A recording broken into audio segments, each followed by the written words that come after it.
Au crépuscule de sa jeunesse, Chidima se tenait devant un miroir terni par le poids des années. Ses doigts effleuraient son visage, autrefois si éclatant, désormais marqué par le passage inexorable du temps.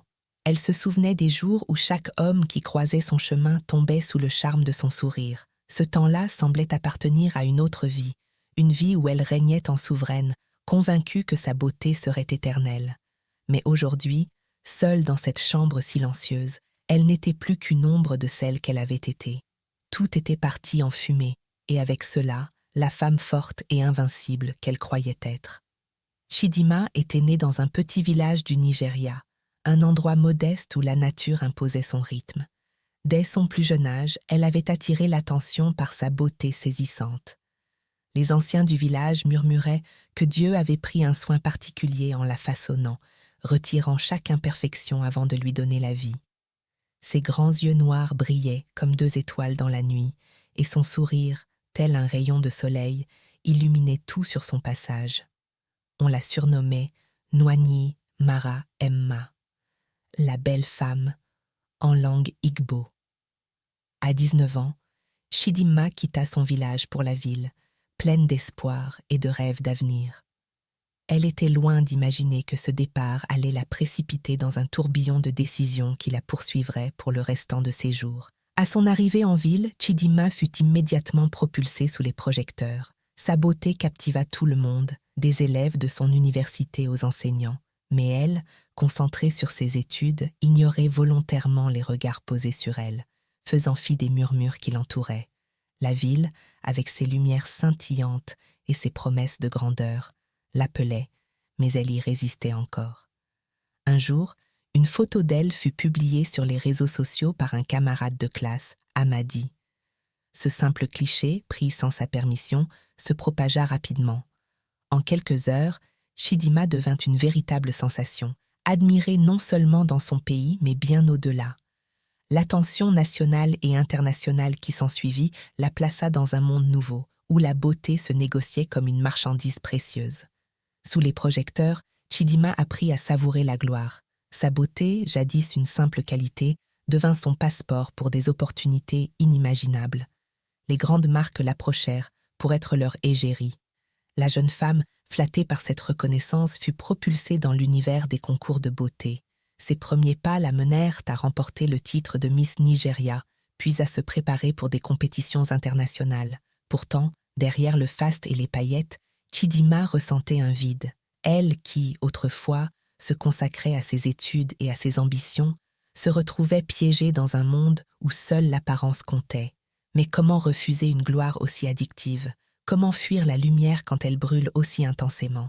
Lors d'une soirée mondaine, Chidima croisa le regard de Obi, un jeune milliardaire. À la simple vue de la jeune femme, Obi sut qu'elle serait sienne.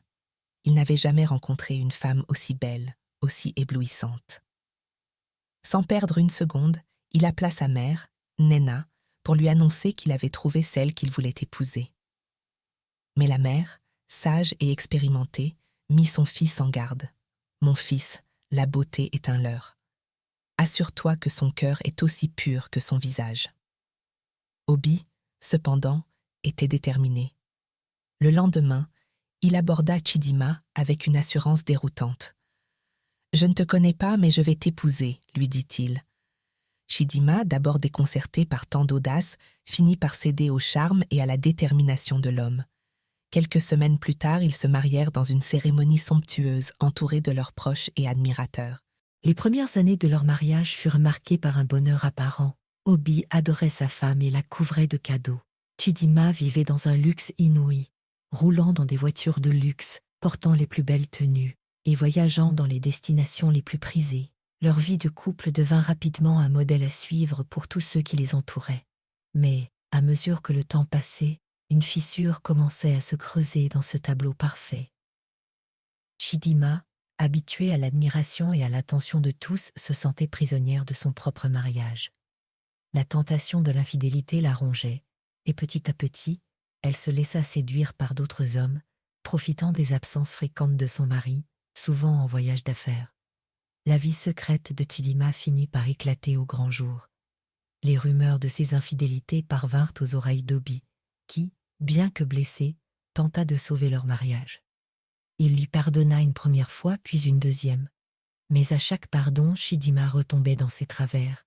Obi, lassé de cette lutte contre l'irrespect et la trahison, finit par demander le divorce. Le divorce de Chidima fit la une des journaux. Elle, qui autrefois brillait par sa beauté et sa renommée, se retrouvait désormais seule, et plus que jamais victime de ses propres choix. Les années passèrent. Chidima, qui avait bâti sa vie sur sa beauté, constata que le temps ne faisait pas de cadeaux. Son visage, autrefois adoré, commençait à se faner. Sa peau, autrefois lisse et éclatante, portait désormais les traces des années. Les hommes qui la poursuivaient jadis l'ignoraient. L'attention qu'elle recevait autrefois se faisait rare, la réalité l'avait rattrapée, sa beauté n'était pas éternelle, elle se souvenait de Obi, de son amour inconditionnel, de tout ce qu'elle avait perdu par ses propres actions. Mais il était trop tard pour revenir en arrière. Chidima, seule dans sa maison silencieuse, se rendit compte qu'elle était devenue l'ombre de celle qu'elle avait été. Tous les miroirs lui renvoyaient le même message. La beauté est éphémère, mais les erreurs, elles, laissent des cicatrices profondes. L'histoire de Chidima est celle de nombreuses femmes qui croient que la beauté peut tout acheter. Mais la vraie beauté, celle qui résiste à l'épreuve du temps, réside dans le cœur et les actions. Chidima avait appris cette leçon, mais à quel prix?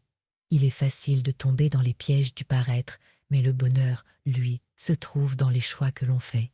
Comme le dit un ancien proverbe africain, une belle apparence ne dure qu'un temps, mais un bon cœur est pour l'éternité.